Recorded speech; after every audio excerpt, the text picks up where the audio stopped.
किसी foreign jail में survive करना और वॉयलेंस का पार्ट बन जाना कितना रियल है ये दिखाती है साल 2003 में रिलीज हुई हमारी आज की मूवी इन हेल। तो ये कहानी शुरू होती है रशिया के एक शहर से, जहां हम काइल नाम के एक अमेरिकन आदमी को देखते हैं जो वहां एक स्टील फैक्ट्री में इंजीनियर है। काइल को उसकी वाइफ ग्रे का फोन आता है जो उससे कंप्लेन करती है कि काइल कई हफ्तों से घर नहीं आया है और काइल अगले कुछ दिनों के लिए छुट्टी की एप्लीकेशन डाल देता है ताकि अपनी वाइफ के पास जा सके। शाम को जब काइल वापस फैक्ट्री से अपने घर जा रहा होता है तब वो ग्रे को कॉल करके अपनी छुट्टियों की न्यूज देता है, पर ग्रे को कई दिनों से अकेला नोटिस करके एक रशियन आदमी उसे स्टॉक कर रहा होता है और वो उसके घर में घुस जाता है और उसका रेप करने लगता है। और इस सारे शोर को काइल फोन पर सुनता है और अपनी कार को घर की तरफ भगाता है, पर ग्रे उस आदमी से ज्यादा देर तक लड़ नहीं पाती और काइल घर पहुंच के देखता है कि उसकी वाइफ सेक्सुअल असॉल्ट और टॉर्चर से मरी पड़ी है और काइल उसकी डेड बॉडी को देख के रोने लगता है। पर वो रेपिस्ट अभी भी काइल के घर में ही होता है और वो काइल के सर पे हिट करके वहां से भागने लगता है और काइल भी उसके पीछे भागता है।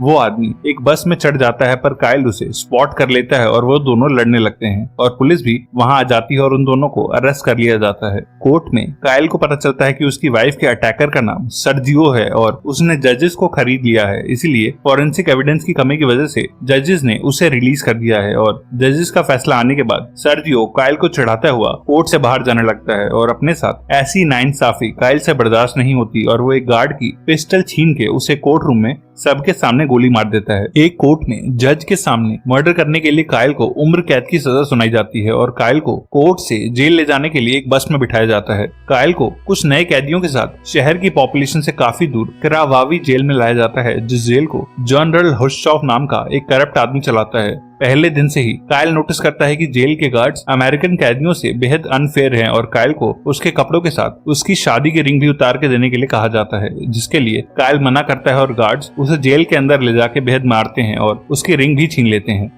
रात को काइल देखता है कि गार्ड्स आज काइल के ही साथ बस में आए एक नए बिली नाम के कैदी को उसके सेल से निकालते हैं और उसे आंद्रे नाम के एक कैदी के सेल में फेंक दिया जाता है जो रशियन माफिया का एक मेंबर और इस जेल का एक फाइटर होता है। आंद्रे बिली को बुरी तरह मार के जबरदस्ती उसका रेप करता है और करप्ट गार्ड्स जिन्हें आंद्रे से पैसे मिले होते हैं बिली की चीखों को इग्नोर करते हैं। सुबह होने पर गार्ड्स आंद्रे का सेल खोलते हैं और इंजर्ड और डरे हुए बिली को अपने जख्मों के लिए जेल के हॉस्पिटल में भेज दिया जाता है। आंद्रे ऐसे एक्ट करता है जैसे कुछ नहीं हुआ है और वो बाकी कैदियों की लाइन ज्वाइन कर लेता है जो सब सुबह अपने सेल से बाहर निकल रहे होते हैं। आंद्रे काइल को उसकी बीवी के रेप और मर्डर का जिक्र करके चढ़ाता है जिसे काइल अवॉइड करता है, पर जब वो उसे धक्का मारता है तब काइल उस पर झपट जाता है और वो दोनों लाइन तोड़ के एक दूसरे को मारने लगते हैं और गार्ड्स आके उन्हें रोकते हैं, पर गार्ड्स आंद्रे को जाने देते हैं और सिर्फ काइल को इस लड़ाई के लिए सॉलिटरी कन्फाइनमेंट में डाल दिया जाता है जहाँ के टॉयलेट्स ओवरफ्लो कर रहे होते हैं। कई दिनों तक उस बदबूदार कोठरी में रहने के बाद काइल हंगर स्ट्राइक कर देता है, पर किसी गार्ड को कोई फर्क नहीं पड़ता, जिसके बाद वो खुद को फांसी लगाने का भी ट्राई करता है, पर वो उसमें भी फेल हो जाता है और उसे अपनी वाइफ की याद आती है और फिर से जीने का हौसला मिलता है और वो खुद से प्रॉमिस करता है कि वो कभी अपनी जान नहीं लेगा।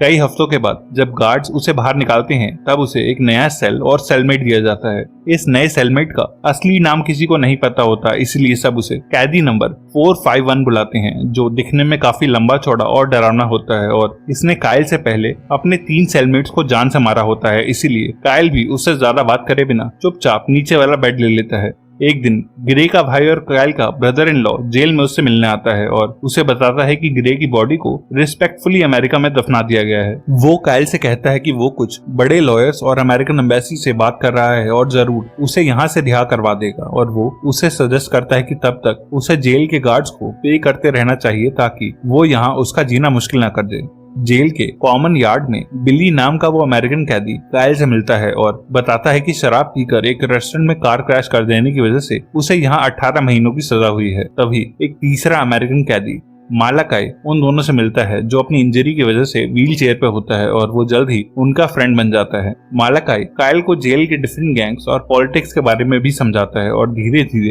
काइल जेल में एडजस्ट होने लगता है, पर वो आंद्रे नाम का कैदी काइल को हमेशा फाइट के लिए उकसाता रहता है जिसे वो अवॉइड करता है। एक रात काइल को अपनी वाइफ का सपना आता है जिसमें सर्जियो उसे असॉल्ट कर रहा होता है और वो नींद में चिल्लाने लगता है, जिसपे ऊपर सो रहा 451 डिस्टर्ब होने लगता है और वो काइल का मुंह बंद करके उसे जगा देता है, जिससे काइल बेहद डर जाता है और अगले दिन वो गार्ड्स को पैसे देके अपना सेल चेंज करने को बोलता है, पर गार्ड्स कहते हैं कि क्योंकि वो एक अमेरिकन है इसलिए उसे डबल पैसे देने पड़ेंगे। नेक्स्ट सीन में हम सभी कैदियों को एक फाइट के लिए इकट्ठे होते देखते हैं और मालाकाई काइल से कहता है कि जनरल ऊपर से ये फाइट देखता है और अमीर लोगों को इन फाइट्स पे बुला के फाइटर्स पे बैटिंग करवाता है। आज आंद्रे की फाइट होती है और फाइट शुरू होते ही आंद्रे एक फाइटर को बुरी तरह पीट के हरा देता है। इस फाइट के दौरान 451 एक कोने में बैठ के एक बुक पढ़ रहा होता है और काइल मालाकाई से पूछता है कि क्या वो भी इन फाइट्स में लड़ता है। मालाकाई कहता है कि 451 ये फाइट्स नहीं लड़ता, हालांकि क्योंकि वो एक मर्डरर है इसलिए कोई भी कैदी उसका सेलमेट ना बनने के लिए गार्ड्स को पे करता है और जेल के गार्ड्स उससे भी पैसे कमा ही लेते हैं।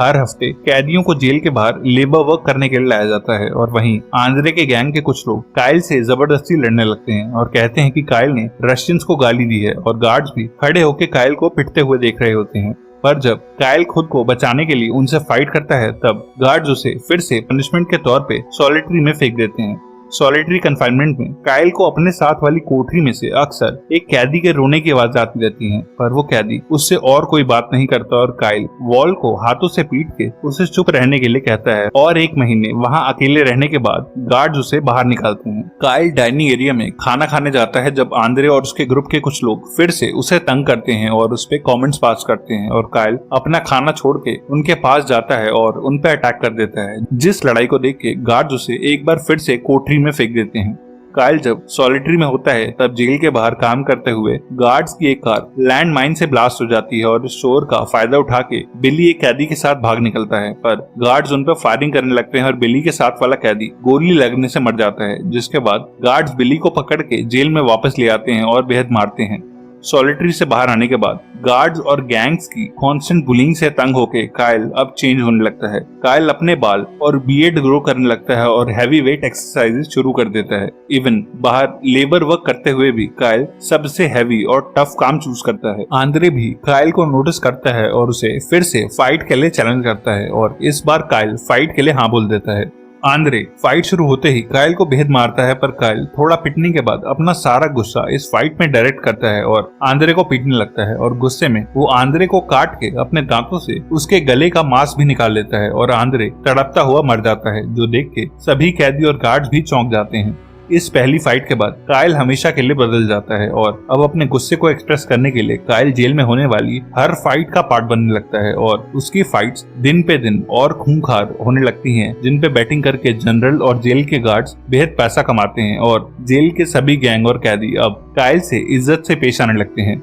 कुछ महीनों के बाद काइल का ब्रदर इन लॉ जब उससे दोबारा मिलने आता है तब काइल एक गैंगस्टर जैसा दिख रहा होता है और वो कहता है कि उसे अब कोई लीगल हेल्प नहीं चाहिए क्योंकि वो मान चुका है कि वो इस जेल से कभी बाहर नहीं निकलने वाला। काइल का ये बदलता बिहेवियर और फाइट्स में ब्रूटैलिटी बिली और मालाकाई भी नोटिस करते हैं और उन्हें अब उसकी टेंशन होने लगती है। 451 भी एक दिन काइल से पूछता है कि क्या वो खुद को पहचान भी पा रहा है, जिस पे काइल उसे कोई जवाब नहीं देता क्योंकि वो अपना पास भी भूलने लगा होता है। रशियन इंडिपेंडेंस डे वाले दिन जब जेल में गार्ड्स कम होते हैं तब अपने सेक्सुअल असॉल्ट से तंग होके बिली फिर से भागने का प्लान करता है, पर उसका ये प्लान सक्सेसफुल नहीं होता क्योंकि मालाकाई अपने दवाइयों और ट्रीटमेंट के बदले में गार्ड्स का खबरी बन चुका होता है और वो ही बिली के बारे में गार्ड्स को बता देता है। गार्ड्स ने दूसरी बार बिली को भागते हुए पकड़ा होता है, इसलिए उसे सबक सिखाने के लिए वो वालिया नाम के एक बड़े फाइटर को उसके सेल में भेजते हैं जो उसका रेप करता है और बिली गुस्से में उसके मुंह पे थूकता है, जिसकी वजह से उसे अधमरा होने तक पीटता है। सुबह जब बिली कल रात की मार की वजह से अपनी आखिरी सांसें ले रहा होता है तब काइल उसके पास आता है और बिली मरने से पहले कहता है कि जेल के लोग सिर्फ तुझे यूज कर रहे हैं और इन्हें अपना और फायदा मत उठाने दे। गार्ड्स बिली की बॉडी को जेल में कहीं गाड़ देते हैं, पर उसकी बात काइल के दिमाग में बैठ जाती है और वो नोटिस करता है कि जनरल ने आज भी उसकी और वालिया की फाइट के लिए बाहर से गेस्ट बुलाए हैं और उसके और गार्ड्स के लिए वो बस एक पैसा कमाने की मशीन है और वो वालिया से लड़ने के लिए मना कर देता है। काइल नीचे बैठ जाता है और वालिया से लात खाने के बाद भी कोई रिएक्शन नहीं देता, जिसकी वजह से ये फाइट बोरिंग दिखने लगती है और जनरल अपने मेहमानों के सामने बेहद शर्मिंदा होता है और सारे कैदियों को अंदर भेज के वो काइल को बाहर लटकाने के ऑर्डर देता है। काइल को गार्ड्स बाहर लटका देते हैं और 3 दिनों तक धूप और बारिश में लटकने के बाद भी काइल फाइट करने के लिए नहीं मानता। उधर गार्ड्स का खबरी बन के बिली को मरवाने के लिए 451 मालाकाई के ऊपर पेट्रोल छिड़क के उसे जला देता है। कायल की बहादुरी और गार्ड्स की बात ना मानने से इंस्पायर होकर जेल के दो बड़े गैंग्स अपनी लड़ाई भुला के यूनाइट हो जाते हैं और वो जनरल के सामने गार्ड्स को अनाउंस करते हैं कि कायल की तरह अब वो भी एंटरटेनमेंट के लिए एक दूसरे से फाइट नहीं करने वाले। गार्ड्स के लिए कायल की तरह पूरी जेल के कैदियों को पनिश करना पॉसिबल नहीं होता और जनरल भी कैदियों के इस विद्रोह से गुस्से में होता है, क्योंकि इन फाइट से जनरल और उसके सभी गार्ड्स ढेर सारे पैसे कमा रहे होते हैं जो अब बंद हो गया है। कैदियों की बगावत देख के जनरल अपने गार्ड्स को कायल को खोलने के ऑर्डर्स देता है और उसे खोल के जेल के हॉस्पिटल में एडमिट करवाया जाता है। हॉस्पिटल में रिकवर होते हुए उसे अपनी वाइफ ग्रे नजर आती है, जो उससे कहती है कि वो अब एक सही रास्ते पे है। ठीक होने के बाद एक दिन कायल अपने सेल में बैठा होता है जब जनरल रुस्चाव गार्ड्स के साथ उनके ब्लॉक में आता है और कायल पे बेहद ज्यादा गुस्से में होता है, क्योंकि उसकी वजह से जेल में फाइटिंग रुक गई। जनरल कायल से एक आखिरी फाइट लड़ने को कहता है और बोलता है कि इस बार कायल के पास लड़ने के सिवा कोई ऑप्शन नहीं है, क्योंकि उसका ओपोनेंट उसकी जान ले लेगा। तभी गार्ड्स मीलाक नाम के एक कैदी को लेके आते हैं जो 8 फुट का एक जायंट और मेंटली अनस्टेबल कैदी होता है, जिसे जेल में बाकी कैदियों से अलग बांध के रखा जाता है। मीलाक वही कैदी होता है जिसके रोने की आवाज सॉलिटरी में कायल ने दीवार के उस पार से सुनी थी। मीलाक एक पहाड़ जैसा होता है और उसका साइज देख के कायल उससे दूर हटने लगता है, पर वो उसे पकड़ लेता है और किसी खिलौने की तरह इधर उधर पटकने लगता है। फाइनली जब वो कायल का गला दबा के उसे मारने लगता है, तब कायल अपने सामने वाले दरवाजे पे हाथ मारता है, सेम वैसे ही जैसे वो उस कोठरी में मारा करता था। और मीलाक को भी वो साउंड याद आ जाती है और वो भी अपने हाथ से वो आवाज करता है और कायल को पहचान के रिस्पॉन्ड करता है। मीलाक कायल को उठा के माफी मांगता है, क्योंकि वो कायल को अपना फ्रेंड समझता है और वो इस जेल में पहला ऐसा आदमी था जिसने कभी मीलाक से बात करने की कोशिश करी। गार्ड ये देख के और नाराज हो जाते हैं और कायल पे गन पॉइंट करते हैं, पर कायल कहता है कि वो अब नहीं लड़ेगा और अपने दोस्त के ऊपर खतरा देख के मीलाक गार्ड्स पे अटैक कर देता है और गोलियां लगने के बाद भी उन्हें मारता रहता है। जनरल और गार्ड्स को भागता देख के बाकी कैदी भी वॉयलेंट हो जाते हैं और अपने सेल से बाहर आके गार्ड्स पे अटैक कर देते हैं, पर जेल पे कैदियों के कब्जा होने तक मीलाक गोलियां लगने से मर जाता है और कायल रिस्पेक्ट में उसका फेस कवर कर देता है। जब कैदी गार्ड से लड़ रहे होते हैं तब कायल 451 के साथ बैठ के बातें करने लगता है और उसे अपनी वाइफ के मर्डर और अपनी अब तक की जेल की जर्नी की कहानी सुनाता है। और 451 कहता है कि अगर वो चाहे तो वो उसकी इस जेल से भागने में हेल्प कर सकता है, ताकि कायल एक आजाद आदमी की तरह जी सके। इसके बाद 451 कायल को अपने सेल में ले जाता है और कुछ डॉक्यूमेंट्स देता है जिसमें उन सारी डेथ, फाइट्स और करप्शन के एविडेंस होते हैं जो पिछले 20 साल में करावावी जेल में हुए हैं। और वो कहता है कि उसे यहाँ से बाहर निकल के ये न्यूज यूएस गवर्नमेंट और मीडिया के सामने एक्सपोज करनी होगी। जनरल ने अब तक शहर से और फोर्स मंगा ली होती और अब गार्ड्स सारे कैदियों को वापस जेल में डाल रहे होते हैं, इसलिए 451 एक प्लान बनाता है और कायल से कहता है कि उसे यहाँ से भागने के लिए एक आखिरी बार फाइट करनी होगी, ताकि गार्ड्स का ध्यान तुझ पे ना जाए और बाकी सब मैं संभाल लूंगा। अपने प्लान के अकॉर्डिंग कुछ दिनों के बाद कायल की फाइट वालिया से होती है और कायल बेहद अच्छे से लड़ता है और वालिया का शोल्डर डिसलोकेट कर देता है। हारने के बाद वालिया अपने जूते में से एक चाकू निकाल के उसे मारता है, पर कायल की जगह रशियन माफिया के एक लीडर को वो चाकू लगता है और जेल में फिर से लड़ाई शुरू हो जाती है। गार्ड्स कायल से थक चुके होते हैं, इसीलिए वो कायल को मारने के लिए जेल के गैराज में लाते हैं, पर 451 ने गार्ड्स की इस मूव को पहले ही एंटिसिपेट कर लिया होता है और वो एक ड्रेन पैसेज से गैराज तक पहुंच के गार्ड्स पे अटैक कर देता है। और कायल अपनी हथकड़ियां खुलवा के एक गार्ड की यूनिफॉर्म पहन लेता है और उस गार्ड से अपनी वेडिंग रिंग भी छीन लेता है। कायल 451 को भी अपने साथ चलने को कहता है, पर वो कहता है कि अभी इस जेल में उसका एक आखिरी काम बाकी है और कायल 451 से वो डॉक्यूमेंट्स लेके गार्ड्स की कार में बैठ के जेल के मेन गेट से बाहर निकल जाता है। इसके बाद 451 एक प्लायर लेके जनरल के रूम में घुस जाता है और जनरल की जुबान खींच के उसे जान से मार देता है और उसके ऑफिस में पड़ी विस्की पीने लगता है और गार्ड्स के वहां आने पर वो सरेंडर करके अपनी पनिशमेंट कबूल करता है। लास्ट सीन में हम देखते हैं कि जनरल को मारने के लिए 451 को सुपर मैक्स जेल में ले जाया जा रहा होता है और कायल ड्राइव करते हुए अमेरिकन एम्बेसी तक पहुंच जाता है और उस जेल को दुनिया के सामने एक्सपोज कर देता है और कायल के अमेरिका लौटने के 3 महीने बाद करावावी जेल को बंद कर दिया जाता है। एक और ऐसी ही प्रिजन मूवी के लिए लेफ्ट या राइट वाली वीडियो पे क्लिक करना। तब तक के लिए stay safe and keep watching thoughts in action.